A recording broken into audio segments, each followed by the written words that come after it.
On today's episode of the Mark Titus Show, we did it. We're here. The madness has started. The madness is going on. Look around you, everybody. Basketball everywhere. Everywhere you look. Wednesday, there was basketball on from, I think, like 11 a.m. here in Chicago until we're recording this right now. It is 11 p.m. on Wednesday night.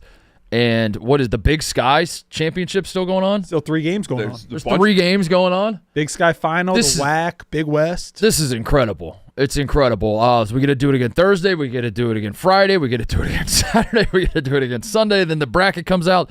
I friggin' love it. It's the best time of year, and the madness is here. And I'm one of those people, and I assume the two of you. By the way, Riggs is joining us tonight.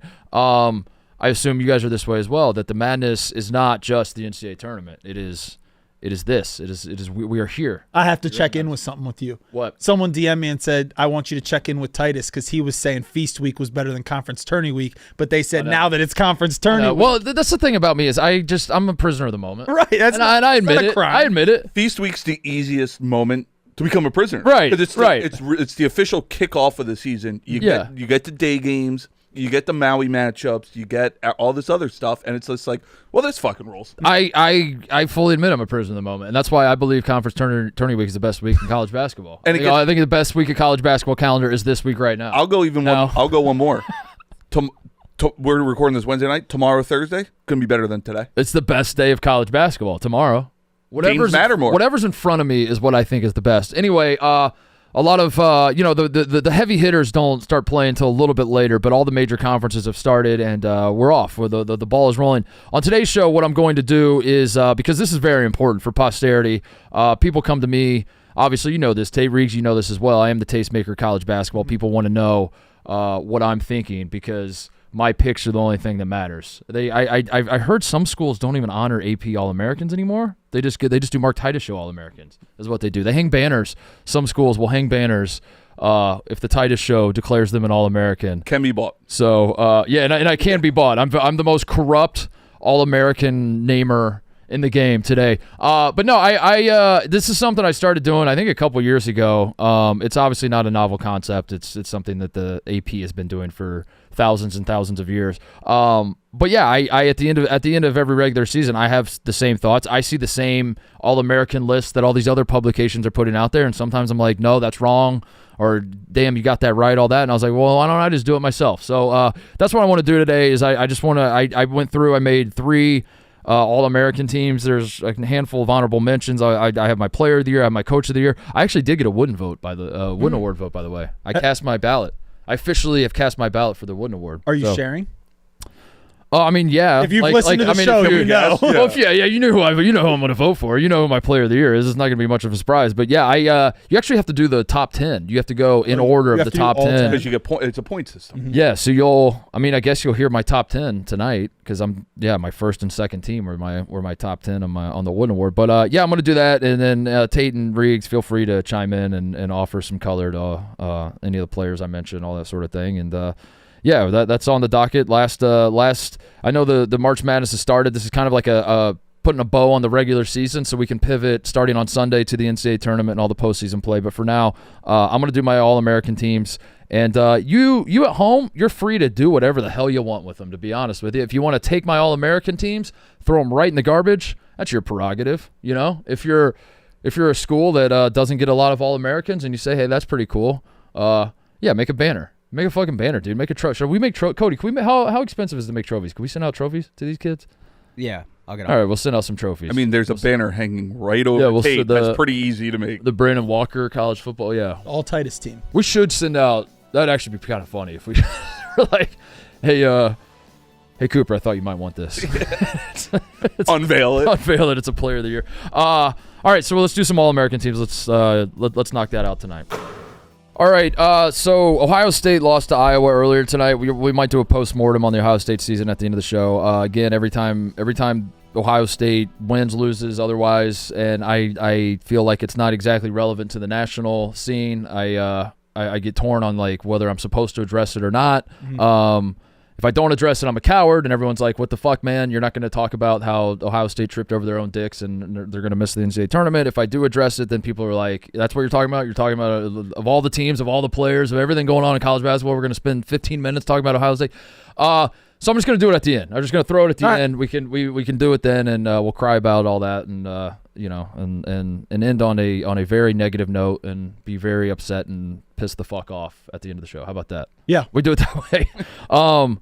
Until then, let's do some All-Americans. Now, you guys feel free to disagree, obviously, with any of these picks. Feel free to push back. Feel free to tell me I'm wrong. But also, don't be afraid to tell me I'm right. Don't be afraid to just be like, damn, good pick. I think we just got to call it. Don't be afraid.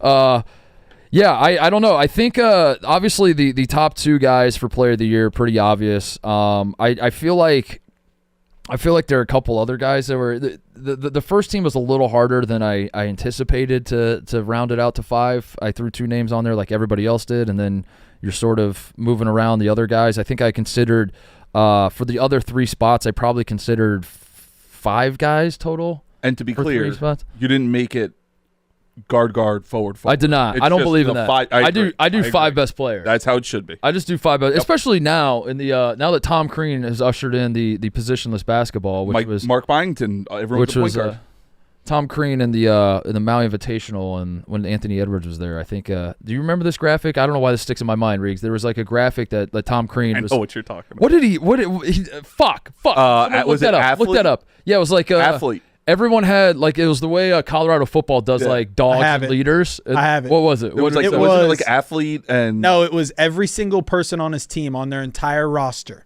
was number, name, height, weight, position. Position was all B because everyone's a basketball player. Basketball player. Every single person everybody's listed as a B. Every position was B. Yeah, that's how I do my All-American team. So I'll start with the third team. We'll work backwards.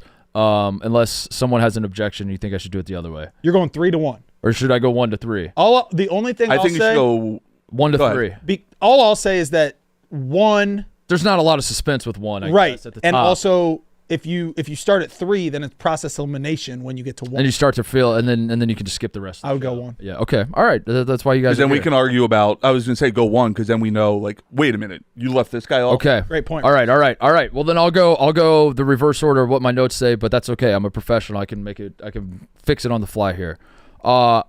I'll start with my player of the year. It's Cooper Flagg. I think Cooper Flagg was the best player in college basketball. Janai Broome is obviously also on my first team. Janai Broome is the in my estimation the runner-up. I think this was a player of the year race that was worthy of all the hype, all of the discussion throughout the season. I do think this was one of the better player of the year races that has ever happened in college basketball history. I think it was neck and neck for a great majority of the season. I think 2 things have thrown it in Cooper Flagg's direction.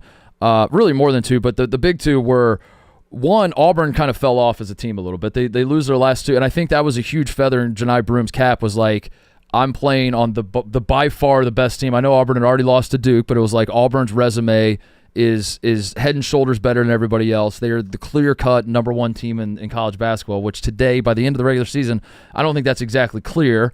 Number 2, Janai Broome. You're getting a smirk. I'm the SEC guy. That's why we brought the SEC guy. I just don't overreact to 2 losses to a desperate A&M team on the road. And then, like, the Bama loss was bad, but Duke lost to Clemson. I will say Duke lost to Kentucky, which, like, Duke. I still think Auburn's the clear-cut best team in the country. To all you people that comment after every single show, just name it the Mark Duke show, name it the Duke Titus show. Good news. That won't happen. Riggs is in the house. That won't happen here. And he's already saying how Houston. Well, I think he said Houston would beat Duke by. I love. He said 40. He said 40. Just so you know, that might just be the first half. Last time the 3 of us were together, Kentucky beat Duke, and we did the live show after the Champions Classic. So, a lot has changed since then. I don't know if Riggs has paid attention. I don't know if he's still. Kentucky's had more wins than Duke throughout the year on the better wins. I think Janai Broome getting banged up. Yeah, I think he did not close the season particularly well as compared to Cooper Flagg, who I felt like, yes, like at the start of the year that became sort of a thing. Was certainly in the Kentucky game and the Kansas game, the turnovers down the stretch. But you look over the totality of the season, and especially the last month, I think he's elevated his game to a level that is just like honestly bonkers to me. I've glazed the shit out of this kid, but I I genuinely believe this, and Reeks, close your ears because you're gonna faint when I say this. This is the most glazing of any player I've ever done, I think, in my life. I genuinely believe that Cooper Flagg, if you had to put a team together and you're like, okay, you can have 5 guys play offense and 5 guys play defense. Now let's draft the offensive team. Who's the first guy you want to take? I would take Cooper Flagg with the first pick. I think he's the best offensive player. I think he can do everything there is to do on a basketball court offensively. He draws double teams. He sees the floor incredibly well. He's a mismatch nightmare, and I also think he's the best defender. Mm-hmm. And I mean that seriously. He can guard anybody on the floor. He's so fucking good, and I think by the end of the season that had demonstrated itself, and that's why he's my national player there. I'll call that a good pick. I'm fine. I don't care who wins National Player of the Year as long as every vote goes to one of those two. Like, it's one of those. I'm with you. You can't try to think outside the box. It is one of these two. I get the arguments for both sides. That's why I really don't care, because it's like, I can see why Broom wins. I can see why Flagg wins. As long as they get all the votes, good. Yeah, it is just those two guys. And I said earlier, what did I say? Like, if Broom wins, I won't be that mad. Yeah, I still won't be mad. I will disagree at this point, because I do think that I just don't know. Like, help me out, Reeves. Like, what is the argument for Broom over Flagg? Because I think, like, no matter even I'm watching the Bama Auburn game, and I forget who the sideline reporter was for maybe it was Molly McGrath. She mentioned, like, I talked to Janai Broom before the game. He says this is very important to him, but he kept saying we. And he kept saying we as a team want this because we believe that we had the best team this year and we have the most wins and we deserve the 1 seed and we. And I was like, that's great. And I understand, like, this sentiment of, like, I want to be a good teammate and all that. But it is the player of the year. Right. And, it's okay if your whole argument is that our team is good, then that kind of, to me, is like, that's not player of the year. There's another trophy we give to the best team. Yeah. It's the national championship, or the number 1 overall seed. So I don't know. I don't really know what the argument, because, like, stats wise, Cooper Flagg has better stats. I mean, head to head, he played better than him and won the game. If you're someone that's like pure talent, I mean, like the eye test, that's like not even a debate to me. But at the same time, it's hard because I someone who really loves Cooper Flagg, I also acknowledge what Janai Broom did this year was insane, and in most other years would win National Player of the Year. So, like, I don't want to be the guy that's like tearing him down to prop up the guy that I believe is the best, because that's just completely unfair. He had an insane season. I think when we mostly got into the heated debate was at the very beginning of February, when Auburn was 21-1 and their only loss was early December to Duke, and it was like on the road. Yeah. And the point is if Auburn is going to have one of these all-time, playing a tough schedule, all-time great, Ken Pom ranking number 1, everything's number 1, clear number 1 seed, and Janai Broom's putting up good numbers, I can see why you would give someone like that the award. Since then, I mean, they're on a 2-game losing streak heading in the tournament. They also lost to Florida. Duke seemingly is just kicking the shit out of everyone. I mean, the last month has been insane. So now it comes down to, hey, watch the games. Who's the better basketball player? And I don't think you can make the argument that Janai Broom is a better basketball player. Yeah. You used to be able to say he's deserving because of his team and the season he's having. That's gotten much closer. Yeah, that's where it gets hard, because it's like you're comparing stats between 2 different types of players in 2 different leagues that don't play. They have probably 2 similar or common opponents, 3 common opponents at most. So you can't even be like, well, take away the head-to-head, but against Kentucky, this is what they did. Against this team, they played, a common opponent. This is what they did, and it's just like, that's why I don't care about this player of the year, because I see the argument for both sides. I'm not going to be upset if Flagg wins. Outside of Duke fans, I'm not. They're going to split awards. I think one wins to Naismith, one wins to one will win. Yeah, or like if nothing else, there will be like a lesser award. It'll be like John Wall and Evan Turner. They split. Yeah, they split the national. It'll like technically be split. Yeah, I mean that's happened a handful of times. I feel like DJ Ford and David West split a bunch. Didn't Andrew Bogut and whoever else he was in 05? Yeah. I could see that happening. Brunson and Trae Young might have even done it. Yeah, I mean, like I don't know. It's hard because like when you pit 2 guys against each other, like I said, like the instinct is to tear down the other guy to prop up the guy. Like I personally, for me, it's not a very difficult decision. It is Cooper Flagg, and I guess like if you've been listening to the show, that's a no shit statement. But I do feel uncomfortable like trying to poke holes in Janai Broom's campaign, so to speak. I think it helps that he was so good and so important to Auburn. I think it helps that you're also talking about the 2 best players on the top 2 of the 4 best teams. Yeah. Like it's not you're not, and that's for the whole season. That's what made it so fun all season. Is those 2 you're guys. Not trying to take. I remember like the Brunson Trae Young debate, right? Where like Trae Young put up better stats, led the country in scoring and assists, and then Oklahoma is like the 10th or 7th seed, and it's like, all right, well, you're trying to poke holes on Jalen Brunson playing on the best team in the country. This feels a little more fair to just be like, look, he just had a better year. It's not, there's nothing else to it besides that. Yeah. Yeah, but reasonable minds may disagree, and Janai Broom, I think he's going to win. He's going to get plenty of individual accolades. But yeah, I think especially for me, I mean, I made this point to you not too long ago. It's like it just purely the better play. I'm not talking about NBA prospect or anything else. It's just like if I told you that Janai Broom is playing on ESPN and Cooper Flagg is playing on Fox at the exact same time, and they're somehow in this hypothetical world playing the same opponent at the same time, which one are you throwing on? You're probably throwing Cooper Flagg, and the reason is not because of like this NBA hype or like some Instagram highlight reel you saw. It's because he's a better player, and that's just that's how I see it. But Janai Broom is great, and Auburn had a hell of a year, and it's not. I don't think it's just the last 2. The Auburn losing the last 2 games doesn't disqualify Broom for me. It weakens the argument of like I'm the best player on the best team that's head and shoulders better than everybody. And I'll say that kind of just kind of brings it down a little bit. I'll say something shocking. I'm glad Auburn lost those 2 games because I was getting really. I hate every other SEC team. I'm glad the whole is Auburn the best team since of the century. That's out of the question. Yeah, and I'm happy to talk about that anymore. Yeah. All right, here's where it might get interesting. Because there is a massive drop-off between, obviously, the top 2 guys and everybody else. And you're saying you considered 5 for these next 3? I considered 5 guys for the next 3, I believe. Let me. Hold on. No, pick. I considered. Yeah, that was a good pick. I considered 4, actually. I considered 4. 4 for 3. I considered 4. I considered 4 for 3. Third on my list, on my Wooden Award list. This might surprise you, Tate. Don't do it. I'm doing it. He can't be number 3. Dude, it was a weak year. It was ultimately, I think, a little bit of a weak year. I did put Braden Smith. Ooh. I put Braden Smith. And that's been popular. And I'm going to tell you why. It has been popular. They're the 6th seed in the Big Ten tournament. I know they are.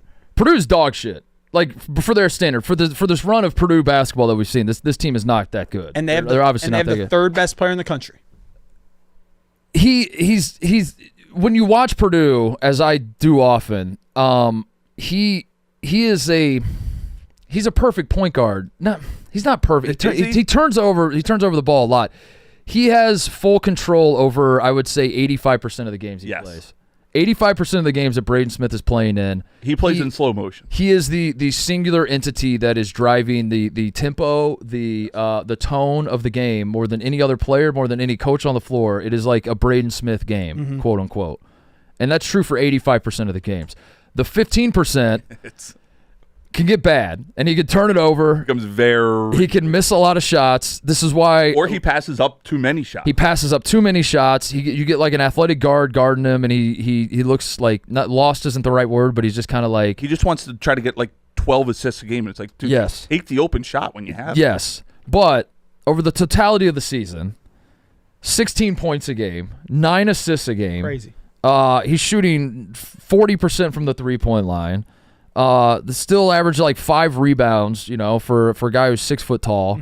And yeah, Purdue didn't have the year that they've had the last few years. They didn't win the Big Ten. They've fallen off a little bit, but it's through no fault of his. And I don't like. Yeah, there's a big drop off between the top 2 and him.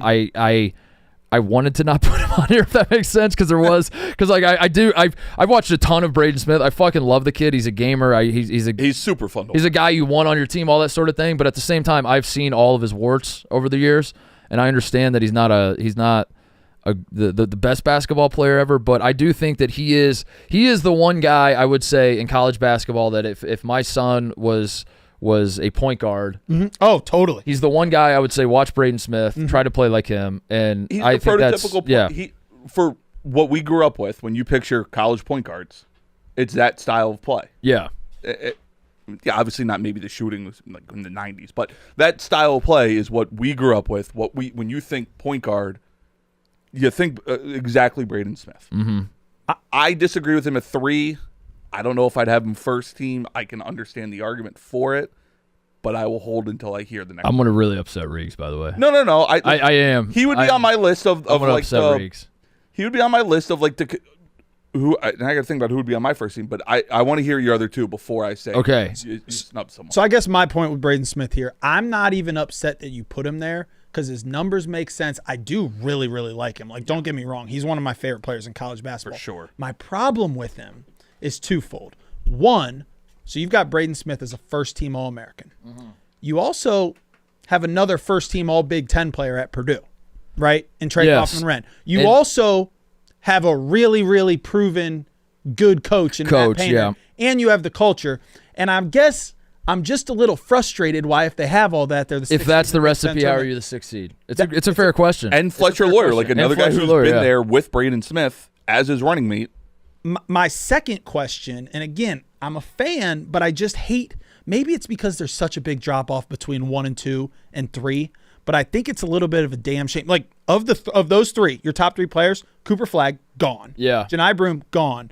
We're going to be returning Braden Smith next year. Is he the best player in college basketball? Is he the favorite? College basketball.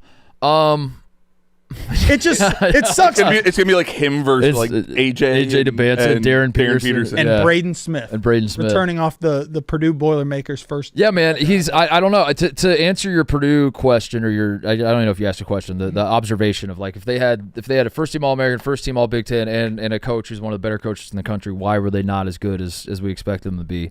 I guess like their problem is they're very bad at the things they're bad at. and Braden Smith is very bad at being tall and athletic. And Fletcher Lawyers is the same way. And Reeves, you pointed it out, like he won't shoot sometimes, and he won't. Yeah. And the pieces just didn't fit for Purdue. And I think the rest of the roster was like just so frustrating, where they like didn't fully understand their roles. And I think Kaufman-Renn and even Lawyer was like not really that aggressive this year. I forgot Lawyer was Lawyer was like kind of along for the ride at times. He'd have some good games here and there, but his presence wasn't necessarily felt all the time. But that's because like Lawyer is good at very specific things, and if you're asking him to do other things, he's just MIA. And I think Purdue had way too much of that. I think they had way too many specialists on the roster. Mm-hmm. Yeah. When you put them all together, it was like, this isn't really that good of a team. Everyone just stood where they were supposed to. Yeah. But yeah, I mean, I think too, as I say, well, I'll just keep going. This is where you're gonna get mad at me, Reek. So buckle up. What's up? I'll do some biz. Yeah, after the first team, I'll get through the first team, and then I'll do some biz, and then I'll get through the second team, and I'll do. So you have 3 teams and 3 ads. I have 3 teams and 3 ads, Coach. Hold on, how do you guys want to separate that? So I was thinking maybe we get through the first team, and I'll do ad 1. We do the second team, I'll do ad 2, and then. No, let's do it halfway through each one. The third person of each. No, that's good. That's good on you, Cody. That's that's good. End up. No, that's good producing for real. Give me a heads up. Let me know I need to do some biz. It's coming. Don't worry. This is Riggs. This is where you're gonna lose your mind. I'm very curious to hear what this is. Next on my list, on the first team All-American list, and I hate that I did this, I put Mark Sears on my All-American first team. I put Mark Sears, the man who scored 0 points against Illinois, the man who I felt like had a disappointing season, honestly, and I think that's why I didn't want to put him on there, because like I thought Mark Sears was going to be National Player of the Year at the start of the season. That was my pick to win National Player of the Year. I thought he's going to have the ball in his hands so much. Alabama's going to play so fast. They're going to shoot so many threes. I just didn't envision a world where he wasn't going to average like 20-plus points and almost 10 assists, and Bama was going to be a top 5 team all year. That's just the vision I had at the start of the season. He fell short of that a little bit, but when the dust settled on the ups and downs of the Bama season, they had the impossible stretch to close the season of their schedule. They go to Purdue at the at the start of the year. They played Illinois on the neutral floor and won, even though Sears didn't even score. There's a lot of ups and downs I felt throughout the year. But when the dust all settled, Sears put up 19 points a game, 5 assists. He shot 35% from 3, 41% from the field. And on top of it all, what I kind of said earlier about Braden Smith applies to Mark Sears, where he's just the guy that makes Bama go, and he is their engine. Bama is not as good of a team. They could be by the end of the year. Like by the time the tournament, maybe they do go on the Final Four run, whatever. But the regular season, they weren't quite as good as we thought they would be. But they were still one of the top teams in college basketball. And if you watched even one Bama game, well, that's not true, because if you watched the Illinois game, that wouldn't be true. If you watched more than about 3 Bama games, it would stand out to you that there's one guy on the floor that's making all this happen, and it's Mark Sears. Mm-hmm. And I think like it was a reluctant add to the team, but I couldn't let my emotions or like my disappointment, like you're supposed to be my National Player of the Year and you fell short of that. I couldn't let that taint what was ultimately, I felt, one of the better individual efforts in college basketball. I have no problem with him being on the team, especially down the stretch. If you look at his last 2 weeks, he had 35 at Missouri, 30 against Kentucky, 30 against Florida, and they beat Auburn. Yeah. So he is hot. And he hit the game winner. And he hit the game winner. He didn't play very well, but he hit the game winner. And I guess my only cloud is the fact he was held scoreless not once but twice this year. How? And he missed his expectations just because you picked it. So but he still averaged 19 a game. Don't get me wrong. I think I would put him on this team as well. It's just almost like a disappointing first team All-American because our hopes for him were higher. Yeah. So wasn't he the favorite to win Player of the Year in the preseason? He was one of them. He was. Don't forget Hunter Dickinson. Hunter. It was. I think Cooper was up there. Cooper was up there, but I don't think he was the favorite. R.J. Davis. R.J. Davis. I got him on the day that it was probably R.J., Hunter, Cooper, and then Sears. I think. So I'm glad you have him behind Braden Smith. I'm mad you don't have someone else above both of them. I know. Here's my. I think he would be the first one out of the first team for me. Mm-hmm. Can you have a guy on first team All-American who got benched during the season? I know. He got benched during a game. And when it happened, Riggs, we pointed that out, where we were just like, I think he just disqualified himself from first team All-American. He's got to be the first team All-American to be benched for non-disciplinary. I know. I think Braden Smith, by the way, had a 0-point game this year. I think someone last month. Did Tanji also have one? I don't know. It like maybe Tanji didn't. That doesn't say. There's no way Tanji had 0. Did Wisconsin score 0 points in the game? Yeah, that's true. Braden Smith did have a 0. I think he had a 0. He had a 26-point game. He had 0. A 26-minute game? I'm sorry, 26-minute game, and he had 0. He scored 0. Let me get 19 assists. Yeah. Yeah, 9. What did he shoot 9 assists. 4 times? Yeah. Just decided. Who was it against? It was against Marshall. He was 0 for 4, 9 assists. He literally shot 4 times? Yeah. Okay. What a son of a bitch. Yeah, that's a perfect Braden Smith box score right there.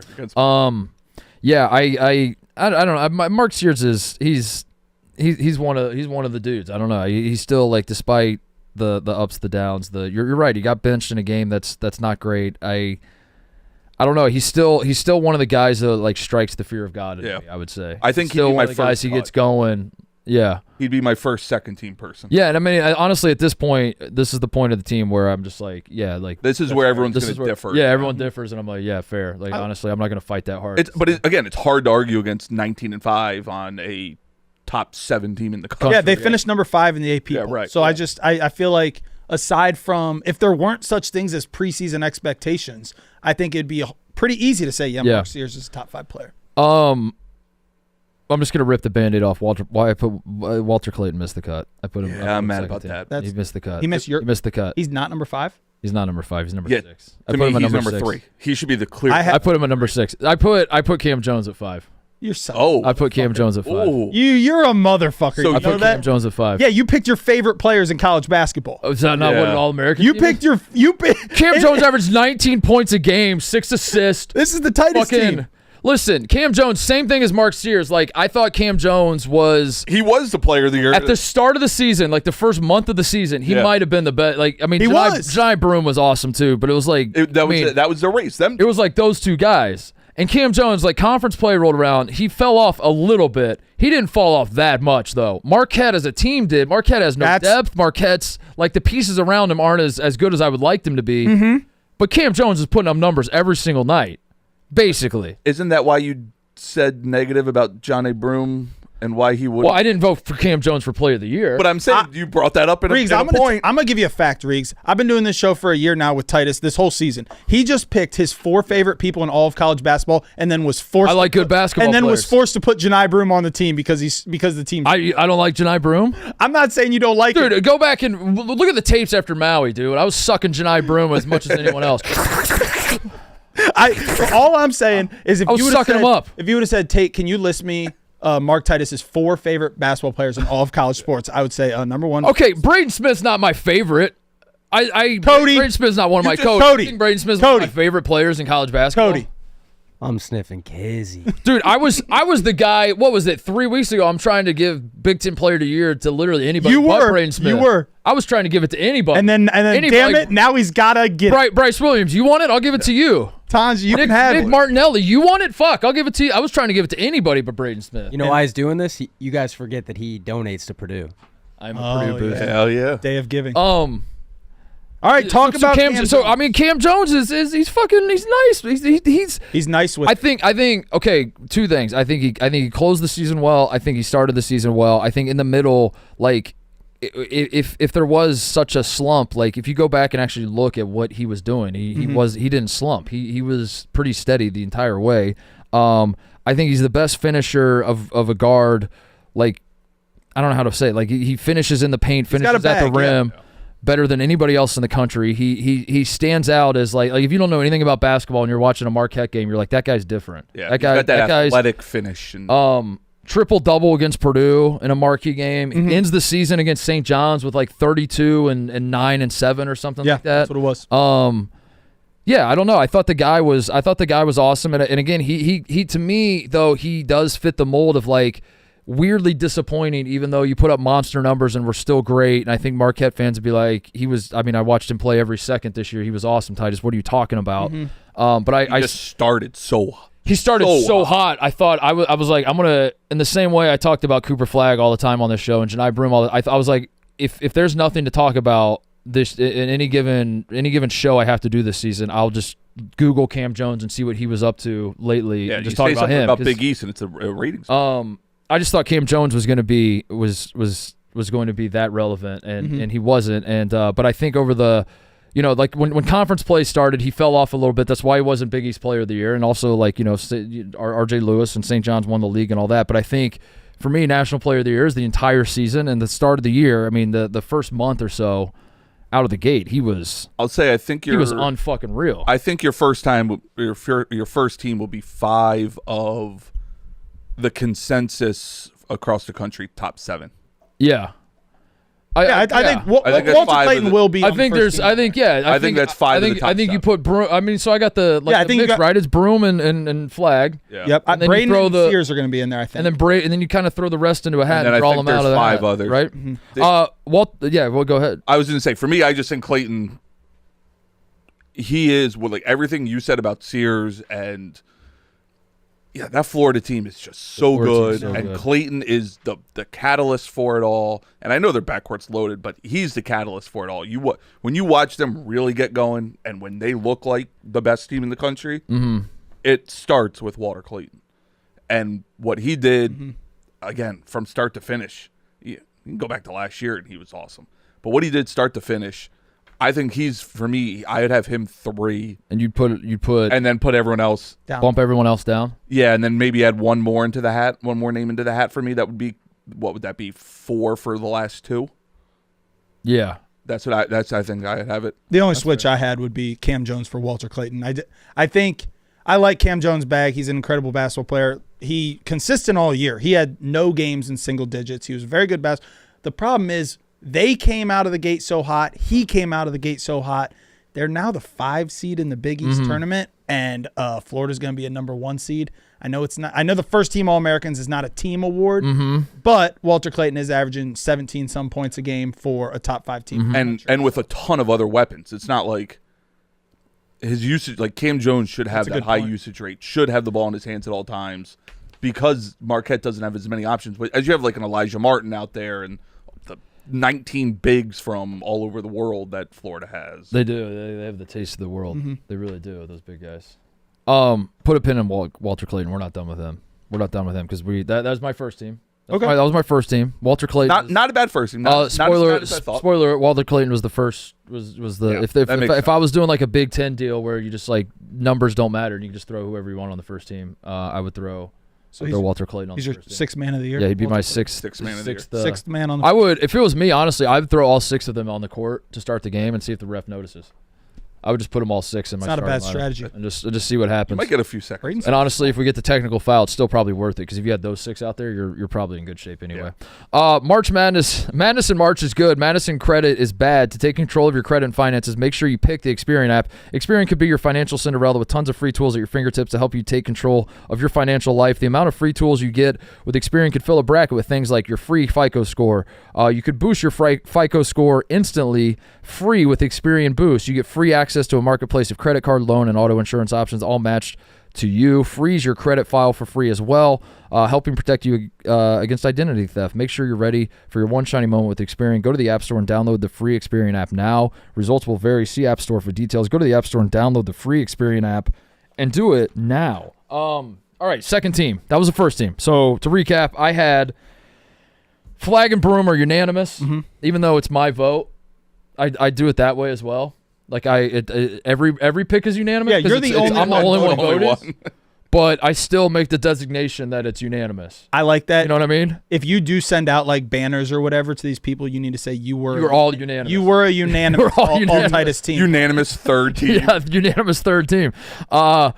Flag and Broom were unanimous. Obviously, Braden Smith. I think he was a guy that I was reluctant on a little bit. I was like, surely there's got to be a little bit of a discussion to be had. And then the more I sat with my thoughts and the more I really chewed on it, I was like, I don't really think so. I think Braden Smith is a first-team All-American, and it might not feel right, but it is right. I think it is right. I think it doesn't matter. Yeah, you know what I mean? Like it was one of those deals.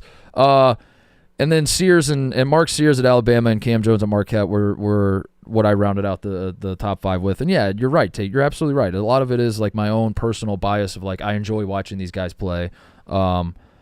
There's no harm in that. I don't know. Isn't that what? That's how that's how it works. Yeah. It's just like these are the guys I was drawn to this year. When I'm thinking back on this season of college basketball, I was drawn to these particular players. So those are the 5. My first cut, as we already said, was Walter Clayton of Florida. Who I think, if he makes first team All-American, like I expect him to for a lot of these teams, I won't have a problem with it whatsoever. I think he is of that caliber. As you said, Riggs, Florida very well may be the best team in the country. When they get rolling, they are a fucking machine. As we remember at the start of the year, Florida was they started 13-0. They lost to Kentucky, right? Yeah. That was the first game. And they were beating everybody by 1,000. I mean, they weren't playing the toughest schedule in the world, but holy shit, they were just a machine. And the guard play and the bigs and they kind of just kept their foot on the gas the entire season. And rarely, I think they scored 44 at Tennessee. Was that the one stinker they had? 64-44, yeah. Outside of that, they're really, even in the losses, like the Kentucky loss felt like one of those. It was 1-0. They're in the hundreds. Both It felt like one of those games where I remember. Awesome game. You remember the game when Buddy Hield had like 40-something in Allen Fieldhouse? Yes. And he comes and does like the post-game interview with ESPN, and he walks out of the locker room, and the Kansas fans give him a standing ovation. Even though he just lost, everyone was just like, you lost, but you kind of won. That's kind of how I felt with the Florida-Kentucky game. Same like the Texas-Kansas game on that Monday night back in like 07, 08, yeah, where it was triple overtime. It's just like, no, that was just an awesome game. Yeah. Someone has to win, someone has to lose. So yeah, Walter Clayton is the guy for Florida, and Elijah Martin's very good. And Will Richard had, he's got his games that he just pulls out of, I don't want to say nowhere because he's a great player, but like everyone, like there are nights where Will Richard will just drop 20 plus on your face out of nowhere. But yeah, Walter Clayton was the consistent, steady hand for them the entire season. The one thing I'll say though, Riggs, the one thing I'll push back on with Walter Clayton, and I've made this observation before, he is a heat check guy before the first media timeout type guy. Sure, he is like a. Do you know what his percentages are this year? He's a couple shots away from being a 50-40-90 guy. 48.9% field goal percentage, 39-3, 91. Shoot 39% from 3. He's a couple made shots away from a 50-40-90 split. He's yeah, I love him. Like you said, at the end of the season last year, he ended the season on an absolute tear. He picked up where he left off. He was great. Yeah, and it's a matter of preference with how you look at this stuff, because I think like maybe my hesitancy to put him over Cam Jones is the fact that he has help, but then Sorry, that was just home games. Oh, that was just home games? Yeah, he was 43, or no, he was 44 from the field, 37 from 3, 85 from 85, okay. Still, I mean, still good percentage for a guy who I felt like at times, like that was like my one, if I was picking nits with him, I'm like, he takes some really stupid shots. He'll take some really dumb shots, but he's also good enough to make him so. Have at it, Walter. But yeah, it's a matter of preference where maybe my instinct is like you're watching Florida some nights and Will Richard will have. I mean, Will Richard had 30-point games, right? Yeah, he did. I'm not misremembering that. And Elijah Martin could fill it up, and Condon, is a beast. And you're like, I don't think that means Walter Clayton isn't as good. But then maybe somewhere in my brain, I'm like, when you have all of that around you, maybe it doesn't. And ultimately it just comes down to personal preference. And it's probably, if I was really to be honest with myself, it's probably just I like Cam Jones' aura more or something. Like I just feel like he's got more swag or something. That's fair. But he's more exciting to watch. I think there might be something at play where I'm like, Florida is just like a juggernaut of a team. They are. Whereas Marquette is like Cam Jones is lifting up. Not that the rest of the guys are bums, but it's like I kind of like Riggs' point about that though. It's like you're saying it as a positive, but also like when you play Marquette, you expect Cam Jones has to do. He all has that to, stuff. Yeah. But he also is getting the usage to do all that stuff. It's pretty impressive on a team with such a good backcourt. 6 guys averaging 8. Yeah. That he's the one doing it. So I see where you're coming from. I would put Clayton on the 1 and then Cam Jones on 2. Yeah. I mean, Walter Clayton would if he's first team All American. I don't have a problem with it. And I think that might be it. Where I don't think I would throw. I mean, we can keep going through my list here, but I think this is where it gets interesting because I think we could have predicted those. Yeah. Now this starts to get interesting, and this is where you guys are gonna call timeouts and yell at me. I put John Tonji on the second team All American. He's who I was debating as the 7th guy. John Tonji, from my perspective, was your Big Ten Player of the Year like 3 weeks ago, and I don't hold me to 3 weeks. I don't know when the the shift happened when he fumbled the trophy. But he was a revelation for Wisconsin this year. This Wisconsin basketball team shoots a ton of threes. They make a ton of threes. They score a ton of points. None of it is a fluke. I think I watched the Arizona game early in the season. Tonji had like 41.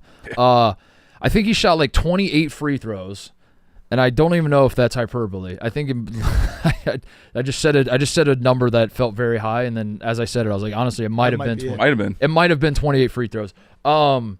And I was like, is this guy a free throw merchant? Where the fuck did this guy even come from? He was on Missouri last year, but was hurt all season. Like he had a stretch, so he was 21 of 22 against Arizona, and then he pieced together a 10 out of 10, a 10 out of 10. Yeah, he's an incredible free throw shooter. Yeah. So he's scoring, and I'm like, is this sustainable? Is Wisconsin really going to put up this many points all season? There's no way. I've watched a lot of Wisconsin basketball in my life, and they just can't do this. They can have a good offense, but it's always going to be a slow-paced offense. It's always, even in 2015 when they were good, they still played slow, and they were still methodical. Consistently running. And this team's running up and down and jacking threes, and I was like, there's no fucking way. They're going to fall off a cliff. And John Tonji didn't. And Blackwell was great. And like McGee's good, and like they have a bunch of dudes. And Wisconsin obviously lost to Penn State in the season, and they're not playing as good at basketball lately as they were for most of the season. But I felt like Wisconsin to me was one of the big surprises in college basketball this year, both how good they were, but also like how they were winning these games. And it's all because of John Tonji. And he does, I guess the guys around him a little bit, and I'm sure like the coaching and whatever. But you watch those games, and John Tonji is just like scoring at every level. And the Purdue game stands out to me at Mackey Arena when he just like fucking took over. And obviously the Arizona game. And, he didn't finish particularly strong. Wisconsin as a team didn't finish particularly strong. I think that ultimately cost him Big Ten Player of the Year. It ultimately put him on my second team instead of my first team All-American. But I think John Tonji was, in my estimation, pretty clearly one of the 10 best players and on the court in the country. Basically the entire game, every single game. I'm like, just pulled up his stat log real quick. One game since January 27th, he played less than 30 minutes. Wow. So like you can just a guy you can count on. I think he's my most fun person to watch. I really like watching him play. I think he goes off 2 feet. He controls his body so well. If you remember, everything kind of flipped when they were up huge against Oregon down the stretch, and then completely they did. That game. They did, yeah. So I would say that moment. Now they've lost 3 of 5. He was the head and shoulders. I think going into that game, everyone's like, he was the hot person for player of the year, which would have got him probably first team All-American as well. Yeah. And they choked that game. And I mean, it's nothing to slouch at, but he was hot in the streets for a couple weeks there. He's why I think Wisconsin wins the Big Ten tournament. Oh, I like that pick. It's because, like, again, they tripped down the stretch. Everyone kind of is now forgetting about them a little bit. They have something to play for in a way that, like, Michigan State they're playing might for not, a seed line for sure. Mm-hmm. Yeah. And, like, Tanji, we've seen it. He can, for what? That'd be 4 games, right? They play Northwestern tomorrow. No, 3 games. Yeah, and then they would play. No, 4 games. They play Northwestern. They'd play UCLA, semis, and finals. 4 games. Yeah, they'd have to win 4. Tanji can get hot for 4 games. A lot, yeah, I mean, I said not too long ago, Wisconsin I thought was best suited to go on a deep NCAA tournament run of all the Big Ten teams. I think I have to walk that back at this point. I think I have to go Maryland or Michigan State. And then just on Sunday, say it again.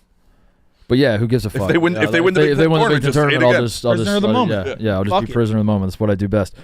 Next on my second team All-American team, another guy that like I think shot out of a cannon to start the season, grabbed my attention. I felt like I already know it. In my head, I was like, this guy kind of fell off, had a slump, and then when the dust settled again, you look at the totality of the year and you're like, I don't know, pretty good fucking year, pretty good season. Con Knipple. He did shoot out of a cannon. Yeah. He was a fan favorite for a little bit. It's Chaz Lanier of Tennessee. You knew it was Chaz Lanier? Yep, I already wrote it down. Chaz Lanier. To my surprise, I actually did find this surprising. Did average 18 points a game this year for Tennessee. I knew he was early in the year. I would have guessed it was more like 15. But by the time the season ended, because he had that stretch where Rick Barnes, like, did he bench him? Did he? What was the like? Remember he had the whole. Where he's like, well, he won't shoot. Like, what the fuck? He was this is what we're paying him. Yeah, we're paying him to shoot. But yeah, I mean, Tennessee is. I don't have to explain to you guys or really anybody. If you're listening to this show, I trust you have enough of an interest in college basketball. You already know this. That Tennessee's offense is abysmal at times. Mm-hmm. And last year they had the Dalton Connect button that they could just push, and he would carry the offense at times. And this year was more of a committee, but I do think Chaz Lanier was as Rick Barnes said with the quote, was like, we're paying this guy to score the basketball for us. I do think Chaz Lanier was not exactly supposed to be a one-to-one replacement of Dalton Connect, but whatever that role is, whatever the guy who just gets bucket for it, bail us out, makes something out of nothing. That was Chaz Lanier this year, and yeah, he wasn't perfect every single game, but I do think. He was 80% of what Dalton Connect was, which is pretty fucking good. I believe he's on pace to be the non-Chris Lofton Tennessee leader in threes in the season. Oh, really? I saw a stat or a graphic during one of their games in the last week, and his name was already on there. And I think if like kept pace, if he's not the first non-Chris Lofton, he's second. Interesting. You kind of forget about that. Yeah. When you see it. And then again, like made threes for Tennessee, non-Chris Lofton, it's like 4. He just became the 3rd person ever to hit 100 threes in a season. Yeah. No shit. Yeah. I think it's like Santiago Vescovi. Yeah. Him and Lofton. Yep.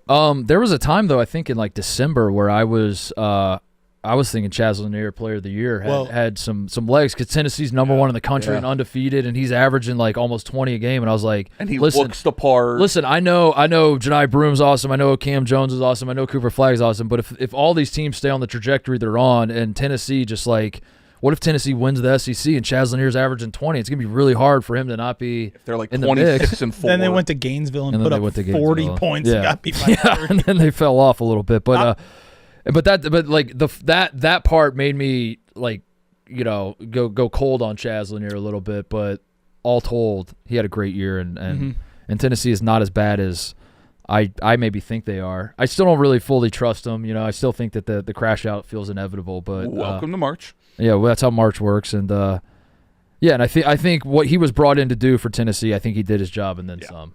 For them, and I think that's a fine pick. I think he's a second team All-American. I'd be curious to see there's one name I have that I'd put above him. I'm curious to see who else you have kind of in this tier. Yeah, and I have as I'm looking at the rest of my list, I have one Fuck it. We'll just keep going. I don't know. We can. This is great. When we get there, we can address it. On my second team All-American team as well is I have two more names. The next name I would like to mention is Ryan Kalkbrenner of Creighton, who is a guy that has been around college basketball for 1,000 years. Is another one of those guys that, like, the longer he sticks around, the more you notice his warts, but also you notice his production. You notice, and you kind of like, it's a weird thing with college basketball where, like, a known entity is almost stale to people, and it's almost like, I mean, Hunter Dickinson is like a prime example of that. Like, Hunter Dickinson's averaging almost 20 and 10 every night, and you're still just like, get this fucking guy out of my face, you know? And it's because we've seen him 1,000 times, and we know who he is. And I think Kalkbrenner is a lesser version of that with Hunter that Hunter is. But Kalkbrenner had a few games this year where he just... Do you remember night one? Oh, my God. What do you have, 50, 49? It didn't miss a shot. Yeah. Literally didn't miss a shot. He averaged 19 points a game, 19.4 points a game, 9 rebounds a game, almost 2 assists a game, 3 blocks a game. Say arguably the best interior defender in the entire insane country. Rim protector. Creighton had an up and down non-conference schedule. They righted the ship. They're going to be the 2 seed. They are the 2 seed in the Big East tournament. And ultimately salvaged what felt like was going to be a pretty disappointing season there for a while, like sometime in December, late November, whatever. But Kalkbrenner, I felt like was awesome all year, and for that reason, I put him on my second team All-American team. He's an interesting one. It's one that makes sense when you start, like, he's not a name that I would have thought of right off the bat for a second team. But again, like, the defensive side of the ball matters, and he's that good. He's very good defensively. That you should be rewarded for that. I think he's a guy that a lot of people will not like because again, he's a guy that's been around college basketball too. And he's kind of I think that hurts. I don't mean to say this in slight, but like, he's kind of a boring player.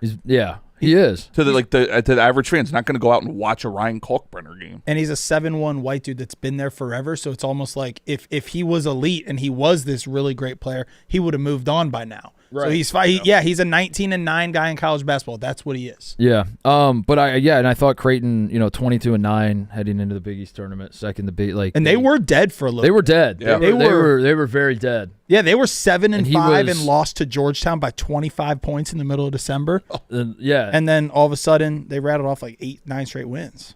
And he was the steady force, and I felt like, I don't know, I don't believe that he's. I don't need anybody to explain to me like the flaws he has in his game, or like you said, he's not exciting and whatever else. I do think it's a testament that through all the iterations of Creighton basketball that he's been on, whether it was like the Baylor Shireman or even back to the Ryan Nebhard, he's been this consistent player. Yeah, that should be, again, that's a good thing that we need to do better as like fans, to be like, you know what, awesome, like that. We should have some of that. Mark, do you agree with that? I do agree with that. You do agree with that? I'm just wondering. I need to know if you agree. The guys that have been consistently great. Are you going to say Janai Broom? Is this a Janai Broom thing? I just want to know if you think the guys that have been consistently over the years. Yeah, I mean, with exceptions. Yeah, I don't know, or not. Or you're asking, is this a Hunter thing? That's what I thought it was. Is this going to be a Hunter thing? I'll tell you what the bigger difference is. One's elite defensively. I'm fine with that. I just want it in the back of my mind. One's elite defensively. One's elite. One is maybe the best defender in the country. Yeah. You must not follow Hunter Dickinson on Twitter then. He's been retweeting Evan Maya. What happened? It was like Evan Maya's stats. It was like Hunter's an elite defender. It was like top 5 this year. He's actually the best defender in the country. He's gotten better, but he's still not good. Oh damn. Cut that part at the beginning, and then he'll retweet. Oh, he's gotten a little bit better, but I mean the bar was pretty low. Hunter Dickinson's a great defender. Tweeted out. Last one. Last guy on my second team All-American team. This feels a little egregious, but let me finish. Let me finish. Everybody, calm down. Everybody, calm down. I'm very curious. Everybody, just calm the fuck down. Say it. I'm going fishing. At the start, before the season started, Penny Hardaway was the head coach of a program that was an absolute motherfucking clown show All of his assistant coaches were leaving. Penny was in the head. I felt like every show I did for like 3 weeks was about the mess that was going on at Memphis. We did a whole show everything. Every other day there'd be a story coming out of Memphis of how Memphis is a joke of a program. Then coaches are leaving, and there's this scandal and this violation and all sorts of things are going on, right? You look up now, the Memphis Tigers are 26-5. They won the American. I don't need it explained to me that the American's not a good conference. I understand that, but I just want to remind you that Penny Hardaway was thought of as a horrendous basketball coach, does not know X's and O's. On top of it, now has all this circus off the court. This is what Memphis basketball was entering the season. I don't believe Memphis is a very serious national title contender, but what I do believe is that they have guard play led by PJ Haggerty, who I'm putting on my second team All-American team. They have guard play that moves the needle for me, and it was on display in Maui Invitational, and they haven't really been in moments since the conference play started because they're in a weaker conference where you've had the prime time, like the entire country's attention or whatever. But I feel like given the state of what Memphis basketball was, given that they have been. I mean, they had I think they had a terrible loss to Temple. I know they lost to Wichita State on the road. They're going to be like an 8 or a 9 seed. Like They also came back from that great Maui trip and lost to Arkansas State. And they lost right away. I just think that like PJ Haggerty's 5th in the country in scoring. He's shooting 49% from the field, 42% from 3. He's an absolute bucket. This Memphis team can get hot, and I don't know. Like Memphis is a team that I think when they're like an 8-9 seed, I'm gonna talk myself into like, fuck it. If I want to get crazy, like maybe they get hot and beat the 1 seed in the second round, and then they're just gonna lose to the 9 seed or by 30. Yeah, by 30 in the first round. Having said all of that, I think I put PJ Haggerty on my second team because I just wanted to remind everybody what a shit show Memphis was, and that's not the only reason. But I do think that like every time I watch that guy play, he was an absolute fucking bucket, and I'm drawn to guards that can put the ball in the hole, and he was doing it very efficiently all season, and he did it for a team that was also winning games. And I get that they didn't play the hardest schedule and they have some bad losses, but a 26-win team, you're averaging 21 points a game and you're doing it efficiently. You got it. To me, that's. For a program not known for their offense either. Yeah. And he's a defensive coach. Yeah, so I threw him on the second team. He's my last pick on this. I'll say Yep. Good you know pick. what? He was- We're not Oh, here really? to Coles. I'd have You guys, him on my are fine with that? I had him above Kalkbrenner. I like it. No shit. Yeah. 100%. Oh, wow. I like that pick, and I will say this: we put a pin in Memphis when they came back from Maui. We were like, listen, there's going to be a long stretch where we don't talk about Memphis because they're not playing in big games, whatever. They have one of the best backcourts in the country. They're about to be an 8 or a 9 seed when we go into this tournament, and like you just said, they're going to go in and guards win in the tournament. PJ Haggerty is a second team All-American. What are you going to say? Memphis is not good enough to win it. Memphis is good enough to fuck it up for the team that is good enough to win it. When they showed that in Maui, I think that's what Memphis is. beat UConn, beat Michigan State, and then played Auburn in the championship. What do you think is the least amount of minutes he's played in the game this year? PJ Haggerty? Yeah. Were they riding him? Like 33? 31. 31. So, like, again, like what we said, like, Yeah. he is out there He's Here's all the time. Yeah. I'm looking at it. So he's played more than 40 minutes. multiple times. Multiple times. He's never played less than 30. I like Crazy. that. All right, we'll move on to the third team. But first, I want to talk about JackPocket. Order lottery tickets right from your phone with JackPocket, America's #1 lottery app. JackPocket has so many lottery games to choose from. They have Powerball, Mega Millions, and all other official state lottery games. Best of all, new customers get your first lottery ticket free using code Titus at checkout. Download JackPocket now, and don't forget to use code Titus, Titus. JackPocket, America's #1 lottery app, an official partner of Barstool Sports. All right, third team All-Americans.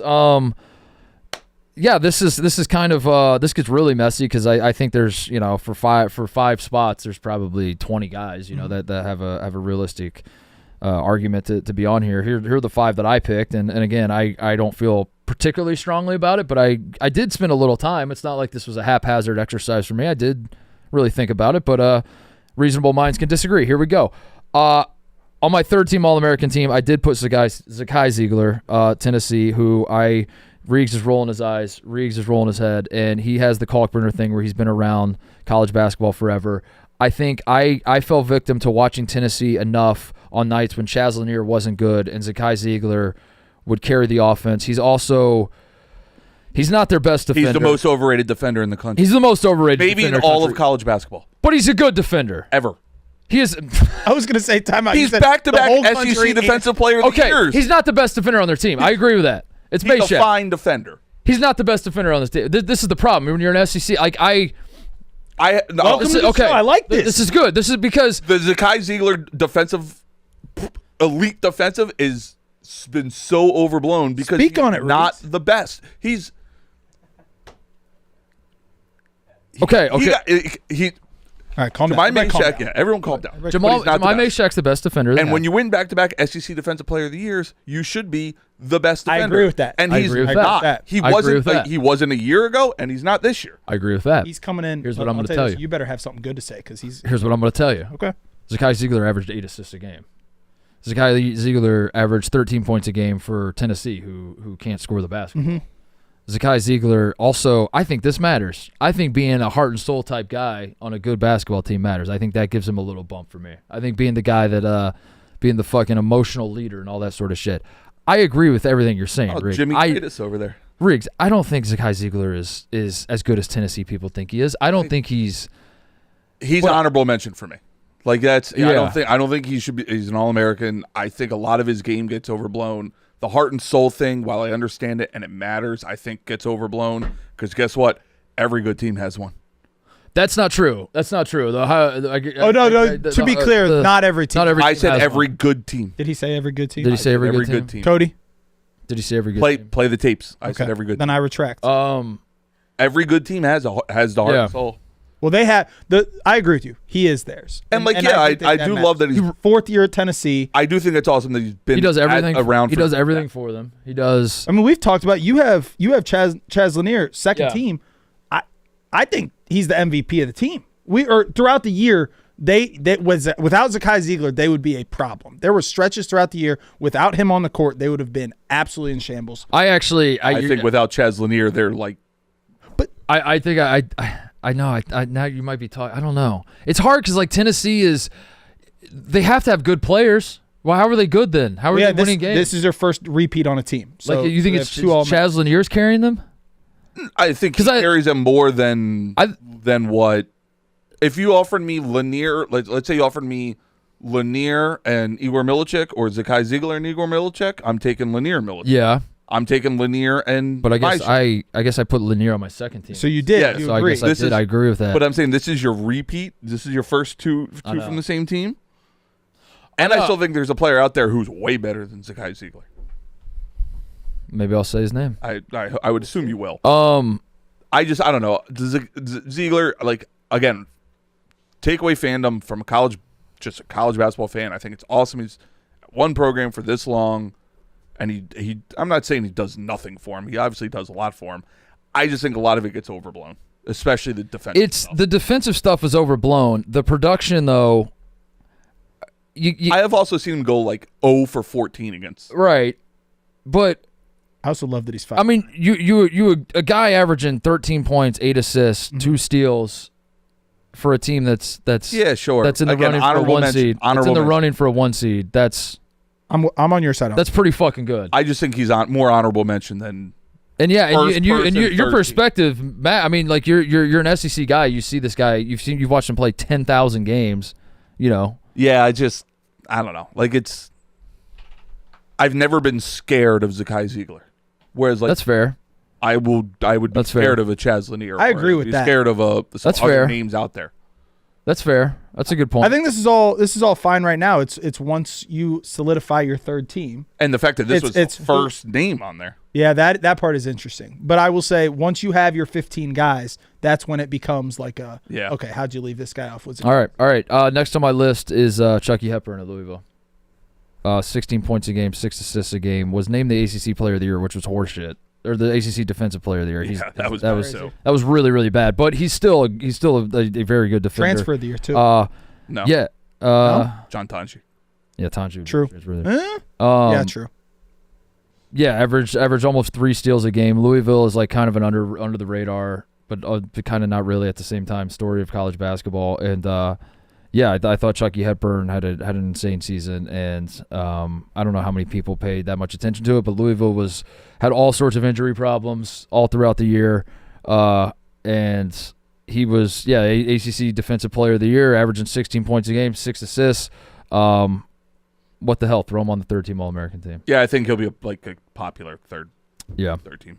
Also on my team, I have Eric Dixon of Villanova, who was the leading scorer in the country this year at 24 points a game. Villanova was not a good team, but Eric Dixon was. I thought every time I watched that guy, I was like, this is not only is he the leading scorer, so it's easy to say this because he was the leading scorer, but I felt like he was the toughest matchup where like if you put a big guy on him, he can step out and shoot threes and jabs. He's got jab series, and he's got like a little bit of a one-on-one game. He's got a fat ass, and he can take like smaller guys down to the post and little Zach Randolph and wreak havoc on them. Smooth touch. He's got power game. He's got finesse game. He's just a guy who can score the basketball, which is funny because right before we sat down to do the show, he went scoreless against a bad Seton Hall team in the first half. I was gonna say. But yeah, I thought like Villanova had a bad season. They're still alive in the Big East tournament. Maybe they could salvage it a little bit. But Eric Dixon was there. There were stretches too where he was scoring, and it felt like he was single-handedly. And I think I'll look back on this season and say that he did single-handedly save Kyle Neptune's job. Mm-hmm. Kyle Neptune will get fired after this season, but Kyle Neptune would have got fired in the middle of the season if not for Eric Dixon. So and they could win the Big East because of him. And they might win the Big East because of him. Which would then save his job. Last two guys on my third-team All-American were Player of the Year in their conferences, so maybe they should have been higher up on the list. I'll be honest, third team I did kind of the order I didn't pay that much attention to. So Zakai Ziegler being first, don't read that too much into that. Fair. The first 10 were the only one. The first 10 were the only ones I put in order. The last 5 I shuffled around and just threw them in there. JT Toppin, Texas Tech. That's the guy. That's the guy you're waiting on. For. 18 points a game, 9 rebounds a game. This Texas Tech team in a similar way.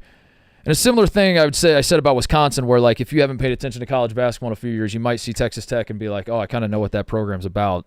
You're wrong. This Texas Tech team is not the Texas Tech teams of old. They score the basketball. They have shooters, and they have a dude down low in JT Toppin who's the fucking matchup nightmare. And funny enough, transferred from New Mexico, who's having a great year as well. And how good would they have been if he stayed there? But he's Big 12 Player of the Year. Texas Tech is a sneaky. He's awesome. Sneaky Final Four pick for a lot of people, I imagine. If you're looking to think outside the box, take a look at the Red Raiders. And he was your Big 12 Player of the Year. And second in the Big 12, 15-5 were Texas Tech was Texas Tech this year, and I put JD Toppin on my list. Yeah, that's the name I was waiting for.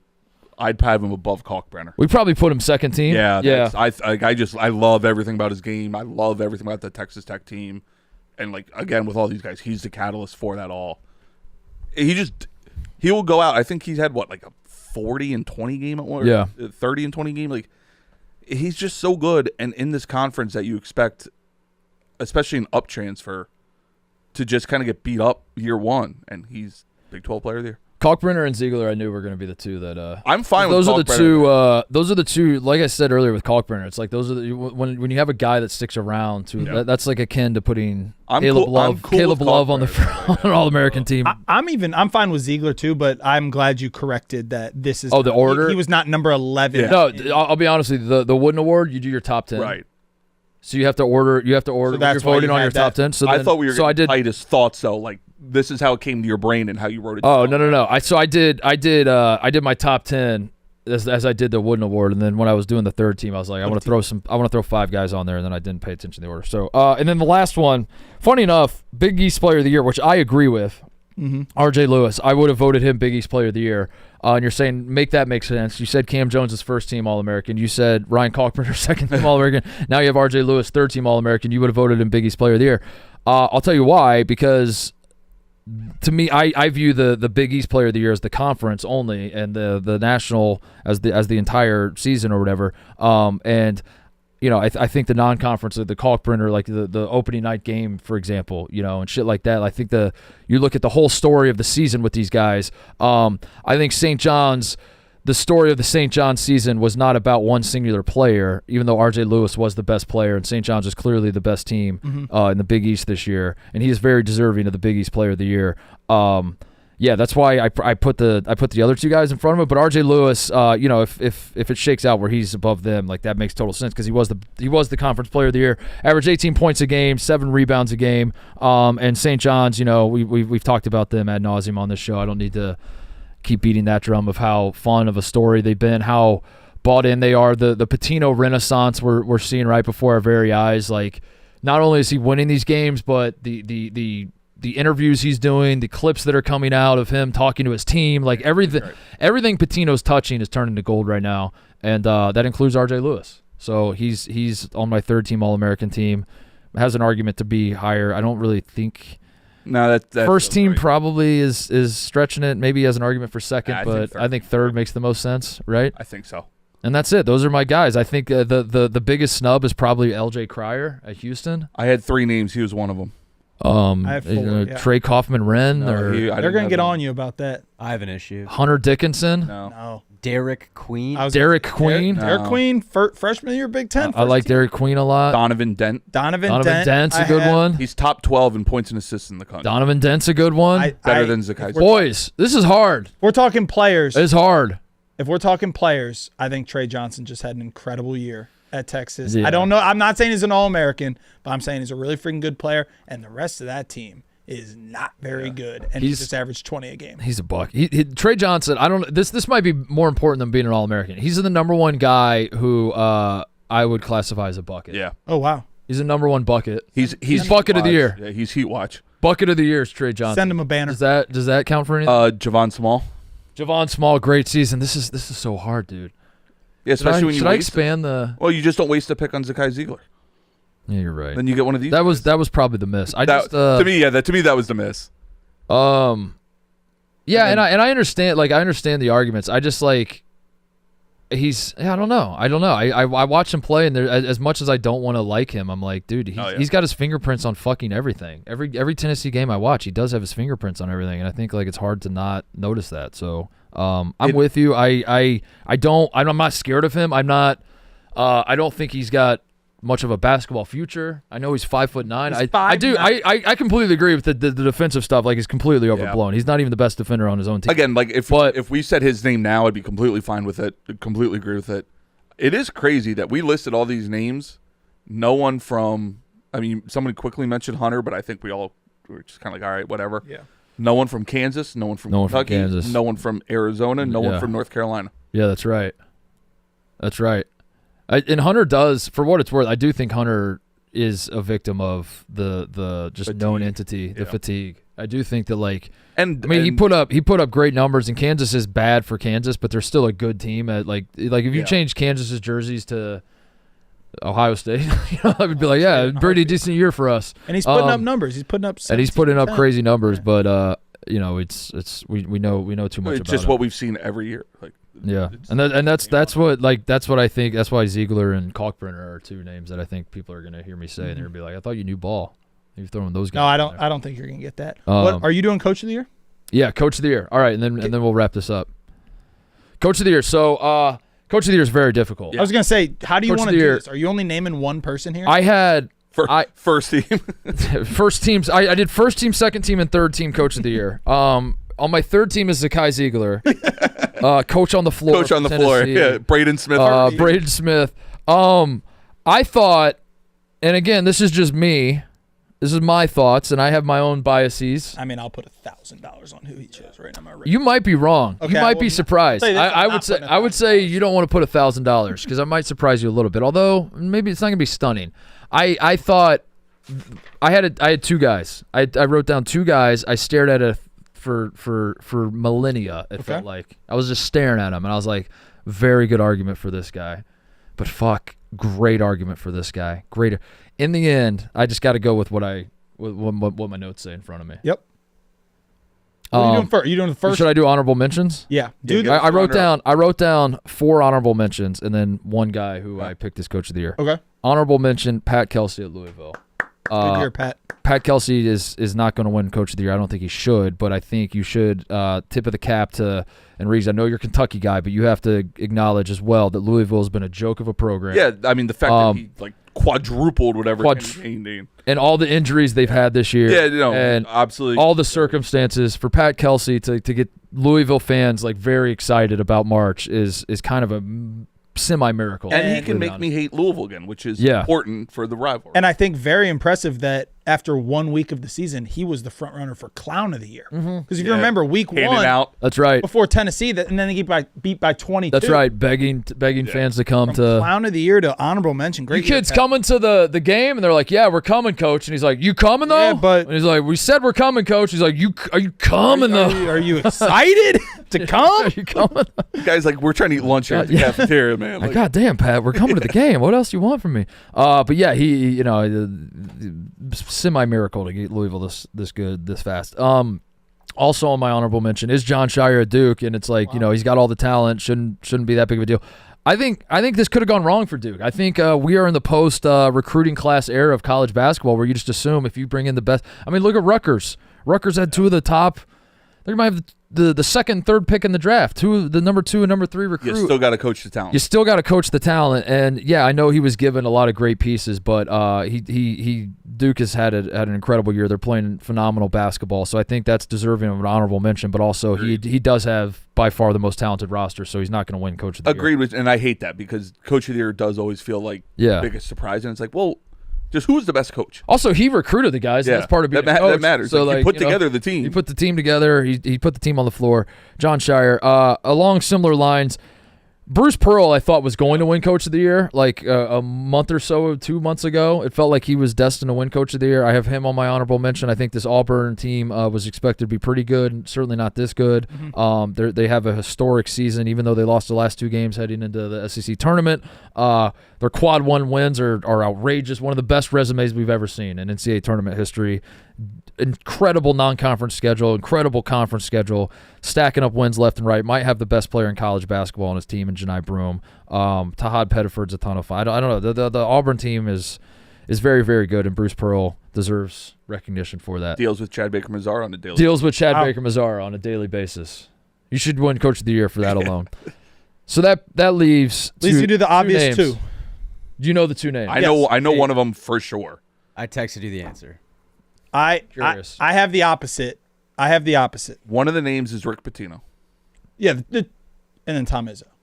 But it's what Izzo's 1, Pitino's 2. You say Izzo's 1, Pitino's 2. I got Pitino 1, Izzo 2. Okay. Yeah, I didn't even think about Izzo, to be honest with you. Oh, wow. And that's who he's got. My final honorable mention, this hurts, is Rick Pitino. Yep. No, I owe you $1,000. I think Tom Izzo is the Coach of the Year in college basketball. When?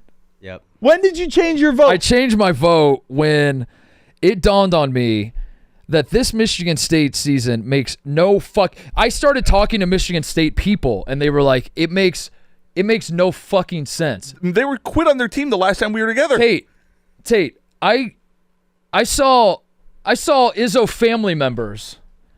I conversed with Izzo family members in November. They looked me in the eye, and they told me this might be the worst team Tom's ever had. It's not great. It's not a good roster. They were a 9 seed last year, an 8 seed. They lost their 3 best players. They lost Tyson Walker, the only guy that could hit shots for them. They can't shoot threes for shit, and they won the Big Ten by 3 games. It makes no fucking sense, and they are positioned to be a 2 seed maybe in the NCAA tournament with a team that has 0 guys on the first team, never mind All-American, first team All-Big Ten, 0 guys on the second team All-Big Ten, and 1 player on the third team All-Big Ten, and they won the conference by 3 games. With Jackson Kohler doing dream shakes on Michigan and fucking... And Pizarro or whatever. I can never remember that guy's name. The other giant white dude. Zappala. This roster is, I say this lovingly, it should not be good. It shouldn't be good. They lose their best players. They bring in Jace Richardson, who's turned into a phenom, and he's awesome. But like coming into the season, we didn't think this guy's gonna we're like, be the okay, savior. we're gonna get ready to see him in 3 years. And then you get Jeremy Fears, who was shot last year. And those are the guys that are gonna right the ship for you. It doesn't make sense. It defies all logic. I know the Big Ten wasn't that strong this year, so like maybe that's the part that makes it make more sense. But no, it doesn't make any sense. And Tom Izzo is a wizard. They're not a sexy team. And they're not as sexy, but they are. If you watch Michigan State this year, they are bought the fuck in. They epitomize the culture that he's trying to instill in his guys. And there's just I don't know. We've talked about it a lot recently. There's just like you watch them and you're just like they're the right amount of confident. Trey Holloman is like, starting games, and then Jace emerges, and they're like, Trey, you're going to come off the bench. He's like, cool, I'll handle my role. I'll fight everybody at half. I'll fight everybody, whatever it takes. I don't know how the season's going to end for them. I think a lot of people are hot on them and the idea of Mr. March having a good team, and like this is, and that kind of scares me because honestly, I like it better when they're the underdog. When they're sneak the up 6th on. seed. Yeah. But given the regular season, I think what Tom Izzo did, and it pains me because Rick Pitino, I fucking love, and I think I wanted to do Co. I wanted to do Co. For what it's worth, I wanted to do Co. But Co's a coward's move, so I did. It is. I had to go Tom Izzo. I had to go Tom Izzo. May I go now? Please. All I'm saying, and I'm not upset that you chose Tom Izzo. Tom Izzo, the fact that he was able to do this without a first teamer when Purdue's trotting out 2 first-team All Big Tens and coming in 6th in the conference, I'm not disagreeing with the pick. I thought I knew you, Mark Titus. I've sat across this table for you all season. I know. And you are the #1 Rick Pitino fan. I am. Dating back to show 1 of the season when you said my dark horse team this year is St. John's. St. John's are the Final Four. I said it. St. John's, I who said was St. John's are the predicted to Final come in Four. 5th in the Big East. St. John's, who won the Big East by 3 games. There has never been an easier time for you to choose Rick Pitino to win Coach. I know, dude, but and you chose Cam Jones in the first team because you like him and not Rick Pitino. This is also kind of feels like the Flag Broom argument. It's like who's more talented? Obviously, everyone says Cooper Flag. Rick Pitino is the greatest basketball coach I think ever. the college game has seen. I think ever. I think so Do you? too. I think ever. Yeah. I think if Rick Does he, Pitino, Cody? I think if Rick Pitino stayed at Kentucky, he wins like 9. Yeah. Just an absurd amount of titles. He would have won 98. Yeah. He made it in 90. Like he would have that thing rolling. We're splitting hairs, man. We really are. Rick Pitino deserves National Coach of the Year, no question about it. I think I settled on it this way. The tiebreaker to me was when I watch St. John's, it makes sense how they're doing this. Okay. When I watch Michigan State, I've watched it all season, and I'm still watching Michigan State up 22, 28, whatever it was on Michigan at halftime. And I'm still, at this point in the season, in mid-March, I'm still like, how are they doing this? It is hilarious. Makes no sense.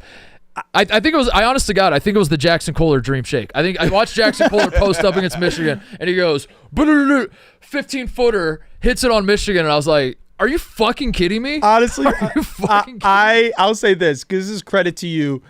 I'm actually sold. I think you made the right decision. I'm just dead shocked that that's the decision you made. I am too. I shocked myself. That's my only thing. It's hilarious though, that the 2 coaches we're debating here, 2 teams that just can't shoot for shit. But that you makes think they're part of coaching. That makes me think they're yeah, I don't know. They're I think even that's better like coaches. That's a point in their favor. It's like you have guys who can't shoot, you can't hit wide open shots, and you're still the Coach of the Year race. Though is fascinating because there are so many other names that like not even mentioned. McCaslin, Pope, Brad Brownell, like you throw out Dennis Gates for the turnaround. Mark Byington at Vanderbilt. Like there's so many of these guys that where it's like, okay, how do you reward this award? I'm glad it's 2 guys who are universally accepted as 2 of the greatest coaches the sport has ever seen, because this does typically just become, who's the biggest surprise this year? Yeah. All right, so not too bad. Zakai Ziegler, that's the one. Ziegler and Ziegler's the one. I would say Ziegler being there, fine. I think Walter Clayton was a first teamer. Now I have put one Clayton on the first team, and we take Ziegler off. topping up the second team and topping up the Ziegler second off. team. Now I have one question for you guys for an award, real quick. Biggest failure of the year, whether it's team player. Answer Ahmad Bradshaw or not? Ahmad Bradshaw, Aaron Bradshaw. Aaron Bradshaw. Sorry. the Giants running back. Sorry. Aaron Bradshaw. Biggest failure of the year. I mean, you want to say Kansas, but Kansas is not dead yet, and there's like and I think Carolina just sliver of played their hope. way in as well. Carolina, Rutgers. That's what I think it's got to be Rutgers. Good one.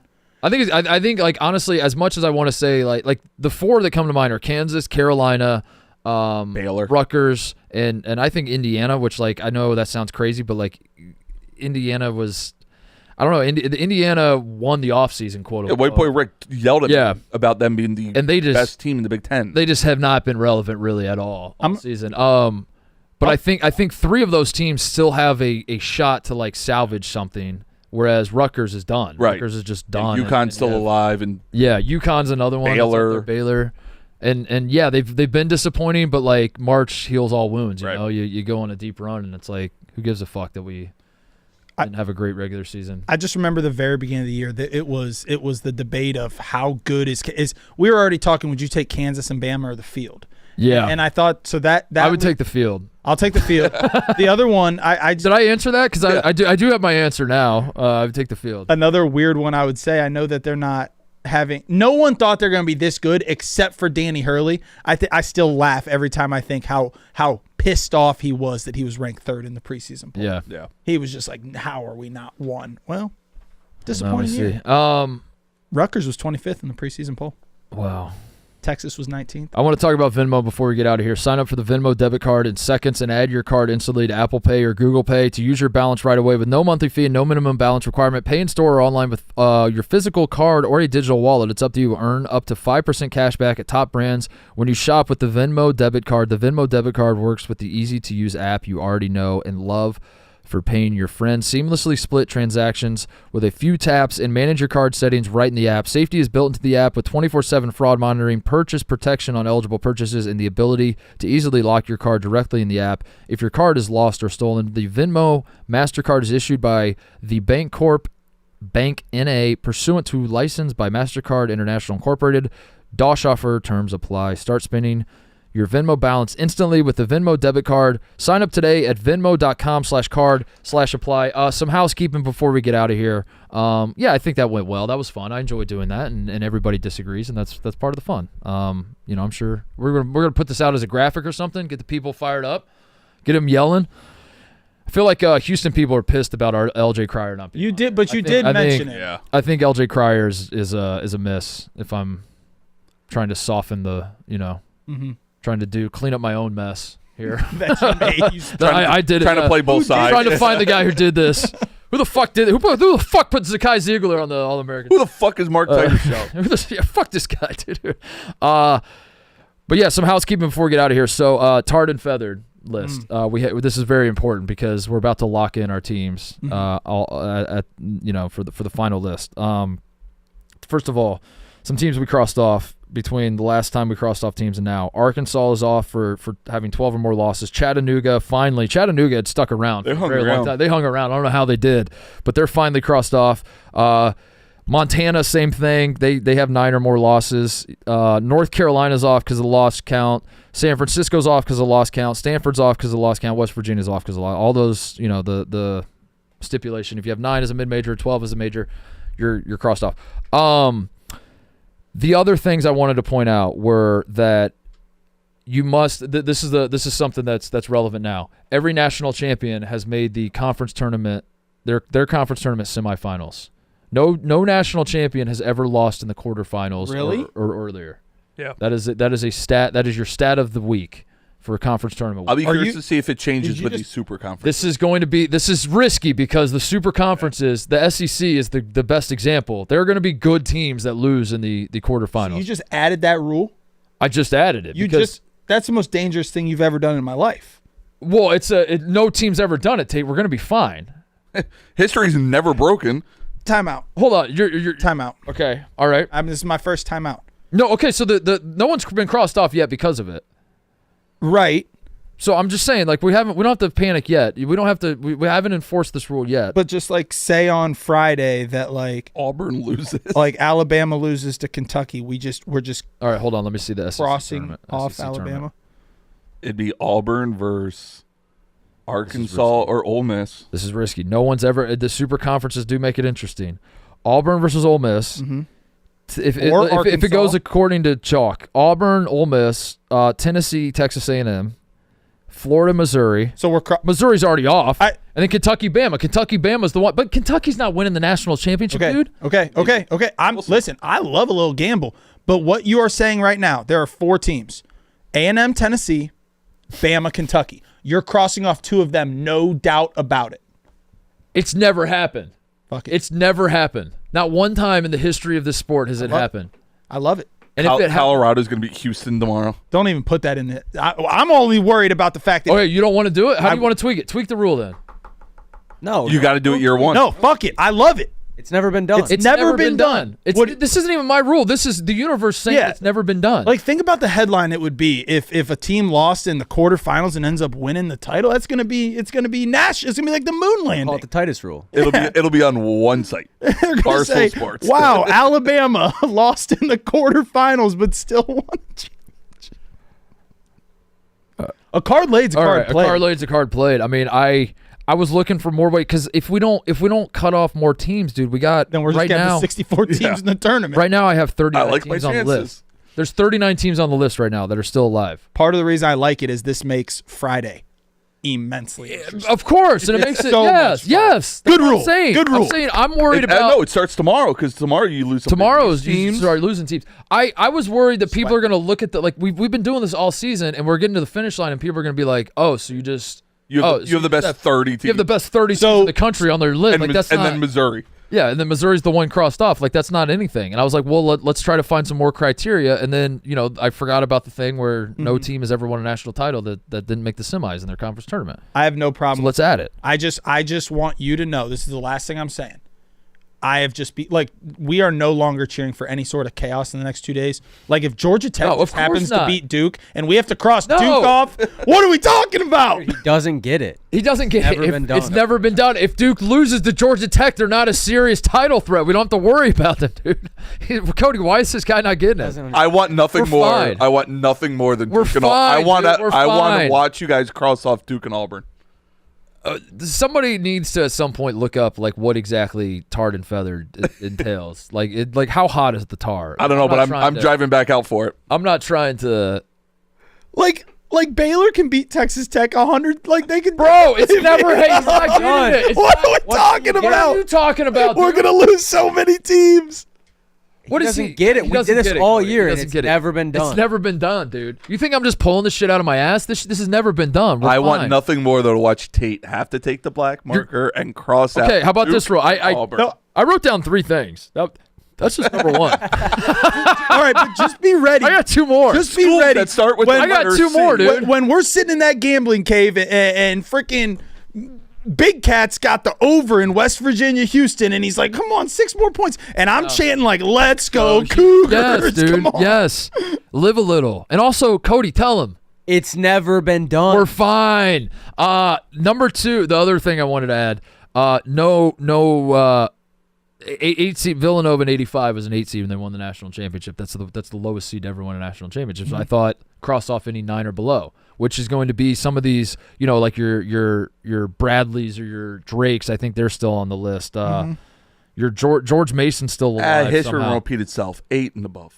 So 8 and above, if you're below 8, you're crossed off just automatically. When the bracket comes out, we can't do that now, but when the bracket comes out, it's an auto cross off if you're below an 8. We'll do that Sunday night. We'll just cross them off. I'm We're fine just with gonna that. cross off all the teams below the AC. And then I thought the last thing we'll do when all the dust is settled in the bracket and on the show on Sunday. By the way, we're doing live. Every show from the rest of the season is going to be live. I think is that right? Is that true? Yeah. For the most part, yeah. But starting Sunday, we're going to do a bracket show where we'll fill out our brackets after the bracket comes out. On Sunday, when all the dust is settled, we crossed off all the teams. The last act we're going to do is we're each going to pick one team in the top 4 seeds. It has to be a 1 through 4 seed. So it has to have a little bit of stake, a little bit of. I weight really to it. like that. See the top 16 teams. And that comes off the And you pick- total list. So if I pick Yes. one, but you're like, dude, I don't think so. Yes, we each have to pick one. Is that fair? It's fine. I like that wrinkle. And suddenly it's gonna feel a little bit. It gets There's real. a little something I can to feel it. it in my There's a plums little now. something to it. There's It a starts little. to get easy real. when we were That's what I'm crossing saying, off dude. Eastern Michigan. I was looking at the list and I was like, we got 39 teams left. This isn't interesting to anybody. I can't believe we had to lose Montana tonight. We did have to lose Montana. Sad. But yeah, we're down to 39. I think the worst team on KenPom that's still alive is Bradley. George Mason, Wake Forest, Drake, Xavier, Memphis, San Diego State. Well, Wake Forest can lose in the These are, conference semis. by the way, teams we've already crossed off that are, good-ish or whatever that we might have to worry about. Missouri, Kansas, Illinois, Ole Miss, Baylor, UC San Diego. Ooh. They're off. That's pretty much it. I don't know. I think North Carolina's not on there anymore. I don't know if you're worried about a miracle run from them. It's just funny, all those teams you just listed are throughout the day that me and you have sat here and the three of us have talked together, like in the cave and whatnot.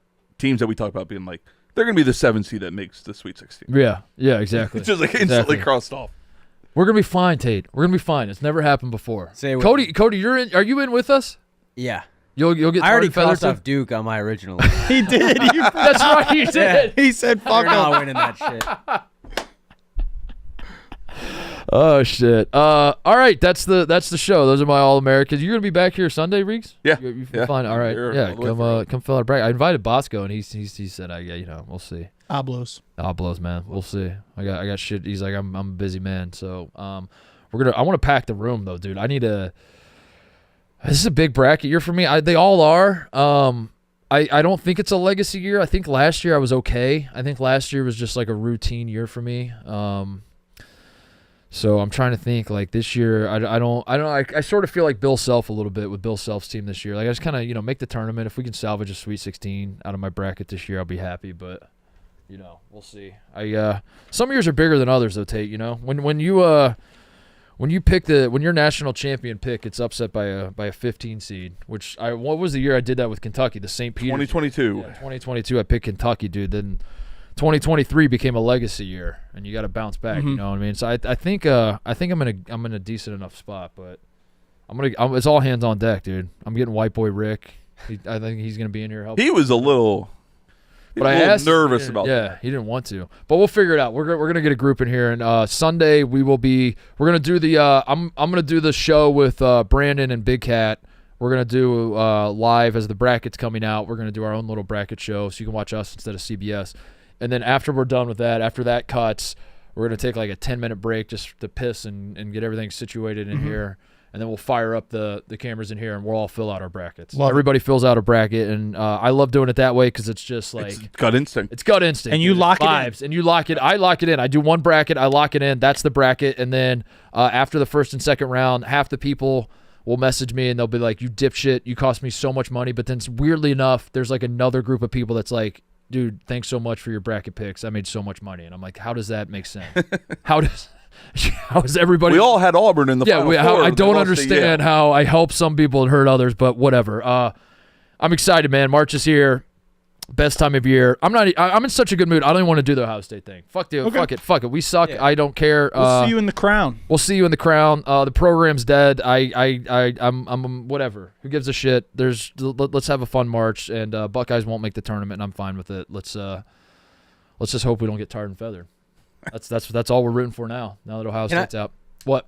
We should cross off one random team right now. You want to do one? Yeah. All right. Do you have it in sequence? Like no. Let me just pick a number 1 through 39. Tell me. I'm moving my mouse around. Tell me to stop. All right. Stop. Stop. Oh, who's stopping? Who's stopping? Stop? I just did it. Cody, you do it. This is yours. Stop. It's Mississippi State. Brandon They landed on Mississippi State. Fuck it. Yeah, you want to cross off Mississippi State? Yeah. Fuck it. Get him out of here. Get him out of here. They could never win. All right, we just crossed off Mississippi State as well. We're down to 38 teams. This is fun, guys. We're having fun now. All right, see you guys Sunday.